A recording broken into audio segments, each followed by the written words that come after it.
Hi అండి, అందరికీ నమస్తే. శ్రావణ శుక్రవారం శుభాకాంక్షలు అందరికీ. అందరూ బాగోవాలి, అందులో మనం ఉండాలి. ఎలా ఉన్నారండి అందరూ? నేను ఇప్పుడైతే గారెలు వేస్తున్నాను. మాకు పిండి వంటలే 6 రకాలు వండుతాను. పులగం వండేసాను. తర్వాత గారెలు, తీపి గారెలు, చప్పటి గారెలున చప్పవి పెడతాం. చప్పటి గారెలు, తీపి గారెలున ఆల్మోస్ట్ అయిపోయాయి. కూడా గారెలు అయిపోయాయి, 2 రకాలు అయిపోయాయి. తర్వాత పులిహార కలిపేసాం. తర్వాత బూర్లు.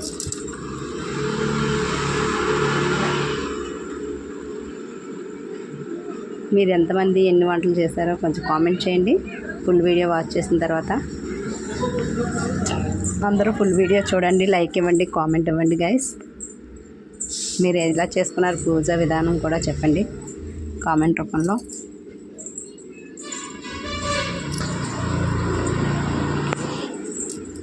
ఎంత తెల్లవారు లేచినా సరే పని మాత్రం అదే టైం అయింది. 10 అయింది, 11 అయింది పూజ అంతా అయ్యేటప్పటికి.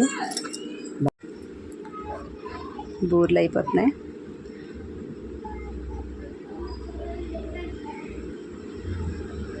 నేను వేసే విధానం ఇలాగే ఉంటుంది ఫ్రెండ్స్.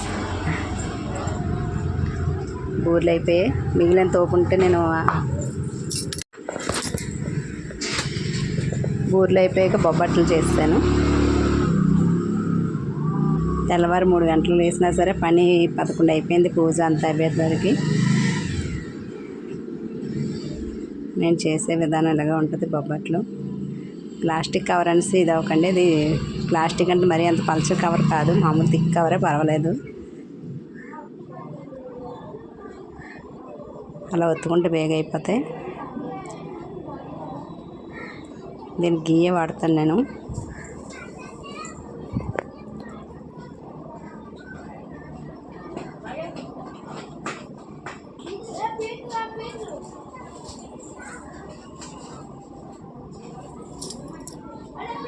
అయిపోయాయి బొబ్బట్లు, అయిపోయాయి బూర్లు, అయిపోయాయి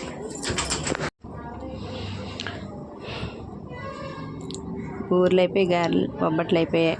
పూజ కన్నా వస్తున్నాను.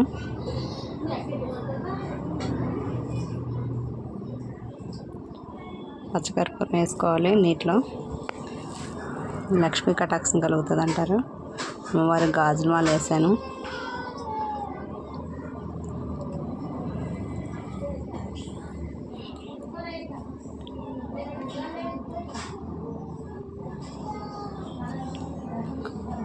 వరలక్ష్మీదేవి రావమ్మ, మా పూజలందుకోవమ్మ. వరలక్ష్మీదేవి రావమ్మ, మా పూజలందుకోవమ్మ. మంగళహారతి ఇస్తాను.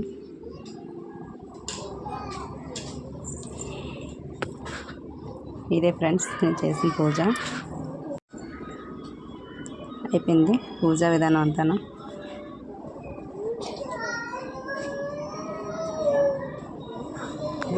నా ఛానల్ అలా సబ్స్క్రైబ్ చేసుకోండి ఫ్రెండ్స్.